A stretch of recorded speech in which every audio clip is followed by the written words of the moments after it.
Bonsoir Raphaël Quenard, bienvenue sur le plateau de Quotidien. Voici une partie de l'équipe et voici le public. On est le 16 mai 2025, on est le 16 mai 2025, on est le 16 mai 2025, on est le 16 mai 2025. C'est le jour. On est le 16 mai 2025.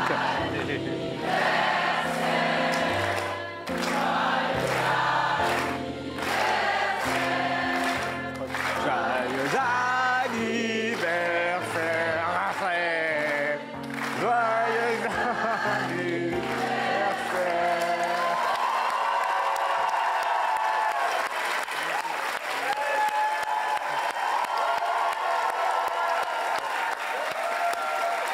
Bon anniversaire. Merci. 34 ans. Et en cadeau, un live de Pete Doherty. Ah. Ouais, pas tout de suite, tout à l'heure.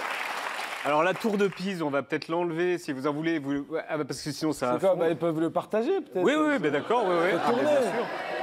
Attention. Vous en voulez? Avec les doigts, donc du coup. Hein. Allez-y avec les doigts, n'hésitez pas. Chacun.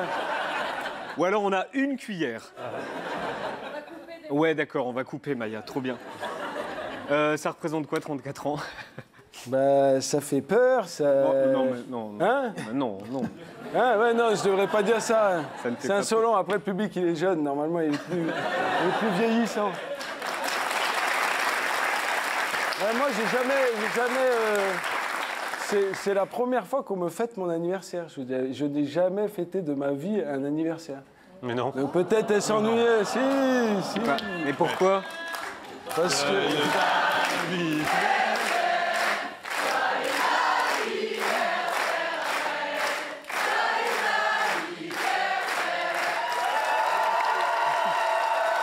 pourquoi on vous a jamais souhaité l'anniversaire? Parce que, comme disent les plus poètes d'entre nous, ça m'en touche une sans faire bouger l'autre. Mais là, ça vous a fait C'est plaisir. gentil. Ah, mais là, c'est exceptionnellement gentil. Et encore merci. Je sais pas qui s'est chargé du cadeau et tout ça, mais... Allez, un cadeau? Du gâteau. Ah, du gâteau, d'accord. Le cadeau, je n'étais pas au courant. Le cadeau, peut-être. Il y en a un qui... Alors, ça n'est pas l'acteur que nous recevons, c'est l'écrivain qu'on reçoit ce soir. Mercredi, vous étiez à la Grande Librairie, donc ça ne rigole pas. À la base, on a reçu, il y a quelques semaines, un dossier de presse carrément bizarre, le roman d'un inconnu de chez Flammarion. On a reçu ça, Pierrot Tchitch. Et un bandeau avec le premier roman de Raphaël Quenard. Et puis finalement, plus le pseudo Pierrot Tchitch, le livre s'est transformé en... le roman est sorti, c'est Raphaël Quenard. Explication de ce qu'on a reçu et puis de... comme vous venez de le souligner, et c'est apparu de façon flagrante à l'écran, il y avait une petite incohérence de correspondance entre la photo et le nom. Et du coup, ça n'avait plus grand sens que d'utiliser un alias. Donc c'était un peu raté. C'est comme oui, c'était raté, effectivement. On n'a pas commencé à chercher des excuses. Ok. Après, Pierrot Tchitch, c'est un nom d'un personnage illustre du village de ma grand-mère. Et j'avais déjà voulu prendre ce pseudo quand mon premier agent m'avait dit que Quenard, c'était ignoble. Et ignoble, le mot c'était ignoble. Non, c'était pas ignoble, Ah. Elle avait dû dire moche comme tout. Ah, mais ça va alors. Utiliser une expression plus clémente, mais en tout cas, j'avais déjà voulu le prendre comme pseudo. Tchitch. Et puis finalement, j'avais changé d'agent avant de changer de nom. Donc vous auriez été Raphaël Tchitch? Pierrot Tchitch. En fait, Tchitch, c'est le patois du nom de ma mère, qui est D'accord. Tissot. Donc c'est Tchitch, c'est le patois du nom. D'accord. Vous avez écrit ce livre à l'âge de 26 ans. Ouais. Vous l'avez envoyé. À moult reprises, à bien des maisons d'édition qui ont... Et on vous a posé répondu quoi? Si on vous a répondu, est-ce que vous avez reçu des réponses? Qu'ils avaient toujours lu avec le plus grand enthousiasme et le plus grand des plaisirs, mais que malheureusement, l'ouvrage, le manuscrit ne s'inscrivait pas dans la ligne éditoriale. Tous ont reçu ça. Voilà. Non, c'était des messages comme ça, un peu tchat-GPT-esque. Est-ce que vous l'avez retravaillé? Ah ouais. Non, Est-ce qu'une personne vous a donné un avis? Ah non, Il vous a dit pourquoi il le refusait ou... Alors non, Pas d'avis construit, mais c'était peut-être dû au fait que le manuscrit ressemblait peut-être plus à un torchon qu'à un livre publiable. Non, mais en fait, c'était brouillonnesque, donc je pense que c'est justifié. Et j'ai rencontré... Oui, mais c'est le même texte. C'est la même base de texte. Après, ça a été retravaillé, fort heureusement. Si c'était le même texte, vous auriez de quoi... Vous auriez de quoi vous effrayer. Mais non, et du coup, ça a été remanié et tout, revu, et essayé de rééquilibrer les choses. J'ai rencontré une éditrice extraordinaire qui s'appelle Alix Penand-Dizarn, avec qui j'ai eu une relation et tout, et qui a été d'un apport dans le concret, d'un soutien et d'un tout, dans le concret des remarques artistiques, qu'est-ce qui n'allait pas, comment on pouvait rééquilibrer le truc, rendre plus harmonieux, voilà. Donc c'est l'occasion de lui adresser les plus vifs remerciements. Alors, on rentre dans le livre. Une star du cinéma qui signe un roman à la première personne, mettant en scène un meurtrier sociopathe qui commet des féminicides. On se dit Raphaël Quenard aime le danger. Est-ce que vous craignez la polémique qui commence à monter ? Franchement, il n'y a pas de raison de s'enthousiasmer et de s'agiter à ce sujet, parce qu'en vérité, le livre, vous parlez des meurtres, mais le livre, c'est bien plus un voyage entre les classes sociales qui donne à voir toute une galerie de personnages, tous plus folkloriques les uns que les autres, que des meurtres qui ne représentent que, on va dire, 15 lignes par chapitre. Et donc, mis bout à bout, ils doivent représenter 3 pages. À savoir, il faut demander à celui qui l'a écrit. Hein. Non, je rigole. À Pierre-Otitch. Non, il faut que le lecteur ait le plaisir d'aller le découvrir. Comment elle est née, cette histoire ? Elle est née tout d'abord d'une fascination que je dois partager avec beaucoup de gens pour les serial killers. Voilà, évidemment, pour les illustres barjots et les vrais illuminés de Bavière. Et moi, depuis tout petit, je regarde Faites entrer l'accusé jusqu'à... mourir de terreur et aller me réfugier dans le creux des bras de mon frère dans son lit pour pas passer la nuit tout seul. Donc j'ai cet appétit-là. Et après, j'avais envie de plutôt parler, comme je vous dis, c'est plus la galerie de personnages qui est présentée qui est intéressante, selon moi, mais d'aller naviguer, voguer dans toutes ces classes sociales.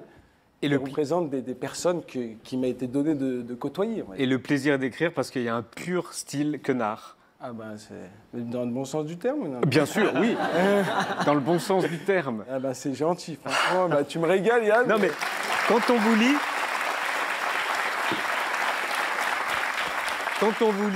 on vous entend et j'aurais aimé que vous lisiez 2 ou 3 des petits extraits. Et puis après, on veut des explications de texte. Ne me mets pas dans l'embarras, Yann. Alors, dire tout et son contraire, c'est le début de la transparence, le seul moyen de retranscrire avec justesse le chaos de l'âme humaine. Explication de texte. Après, attention, tout ça, c'est des pensées qu'a le personnage. Hein. Je tiens à préciser bien sûr. avant tout. Mais ça, pour le coup, je le partage avec lui.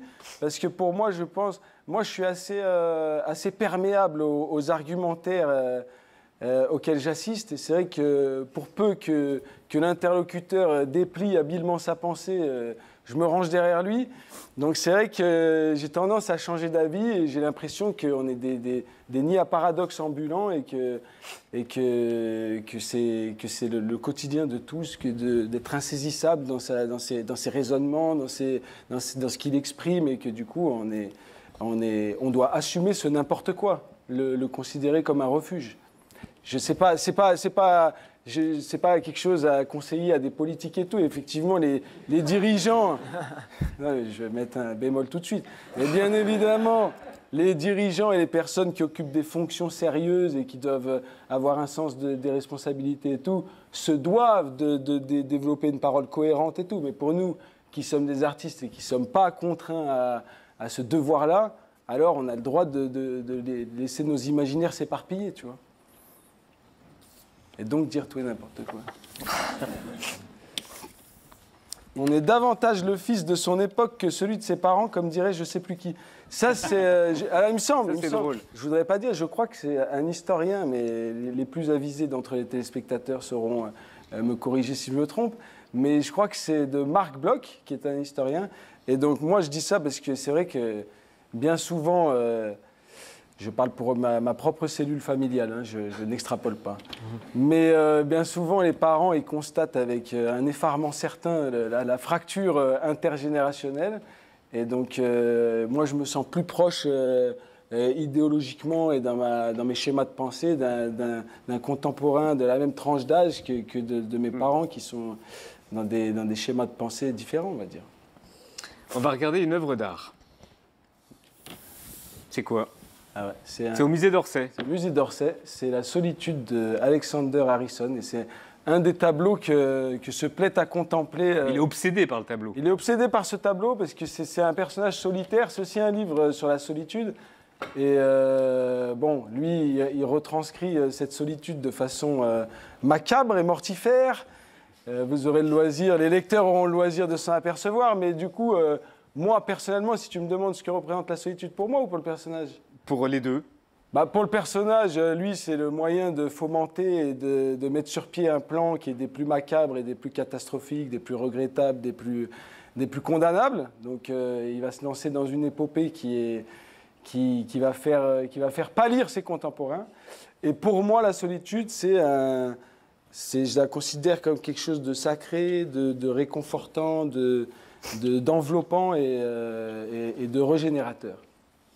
En parlant de solitude, la citation de Pascal qui est ici, qu'on trouve au tout début ici. « Tout le malheur des hommes vient d'une seule chose, qui est de ne savoir pas demeurer en repos dans une chambre. Ouais. » Est-ce que vous y arrivez, vous? À demeurer en repos dans une chambre, malheureusement non. Ah bon? Ouais, la preuve, hein, regarde où on est, en train de gesticuler devant les téléspectateurs. Bah, ça n'empêche pas. Non, mais... Vous n'y arrivez pas? Bah non, non, franchement, si, être seul et rester tranquille. Bah oui. Si, pendant des parenthèses qui sont toujours trop courtes, parce que l'envie et la pulsion d'interagir avec ses semblables et d'aller participer au grand carnaval, elle se fait toujours sentir et elle nous tire toujours de la torpeur. On se reverra pour I Love Pérou. Ouais. Vous allez le présenter à Cannes, ouais. C'est ça? Oui, c'est un film qu'on a co-réalisé avec mon ami Hugo David et qui parle du deuil amoureux. Ça a l'air vraiment fou.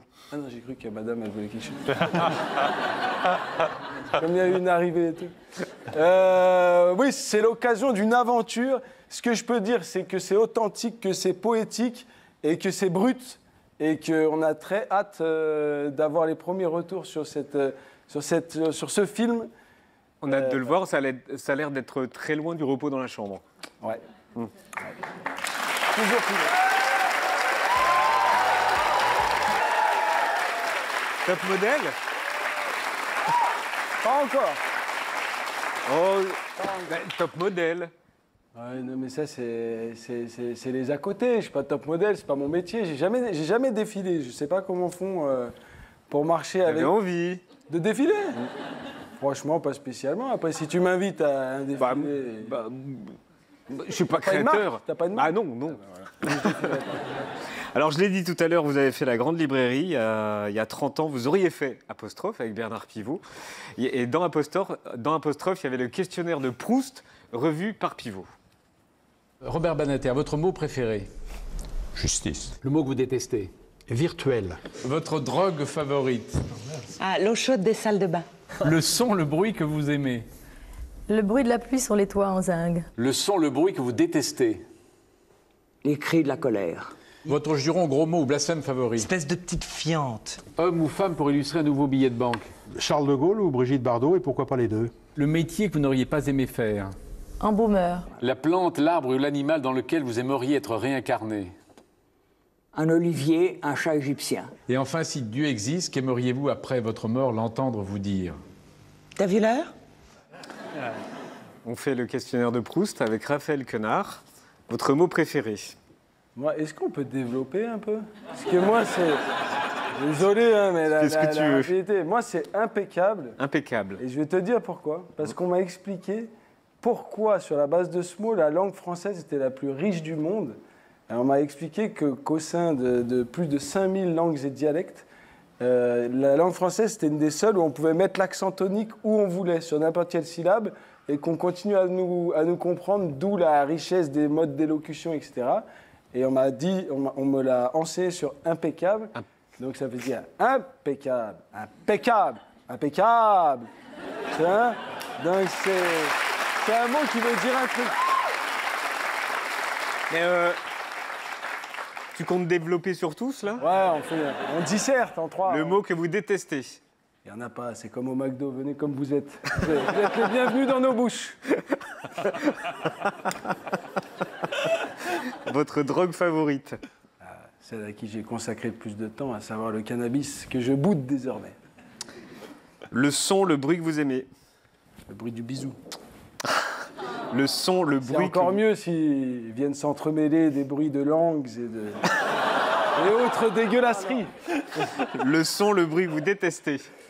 Le bruit des pas de ton père qui arrive vers ta chambre pour t'engueuler et dont tu sais à la cadence le niveau d'énervement. Je le suis. Mais plus maintenant. Plus maintenant, fort heureusement. Votre juron, gros mot ou blasphème favori? Ah, ça, c'est un des favoris de ma grand-mère, c'est suce à la roue. C'est un faillot, quelqu'un qui suce à la roue. Suce à la roue? Suce à la roue, en 4 mots. Avec des traits d'union entre chacun d'entre eux. Homme ou femme pour illustrer un nouveau billet de banque? Ah, ça, c'est inévitablement Joule. Par rapport à Sort le cross volé, Cab, même si la roue est voilée, pétard en billet violet. Donc, normalement, le J sur le billet violet, si tout se passe bien. Si tout se passe bien. Le métier que vous n'auriez pas aimé faire? Plombier pour avoir à me retrouver devant des matières ténébreuses. Des effluves infernaux. La plante, l'arbre ou l'animal dans lequel vous aimeriez être réincarné? Alors ça, je suis obligé de parler du condor parce que c'est un animal qui occupera une grande place dans notre film I Love Pérou. Au Pérou. Ouais, pour sa majesté silencieuse. Et sinon, sans faire de promo, quelle autre plante, arbre ou animal? Ah, tu me donnes un créneau, tu me donnes une fenêtre. Tu croyais pas que j'allais pas m'engouffrer, Yann? Si Dieu existe, qu'aimeriez-vous après votre mort l'entendre vous dire? Ah, toi, t'es pas passé loin de la correctionnelle. Hein. Mais viens dans mes bras, mon fils.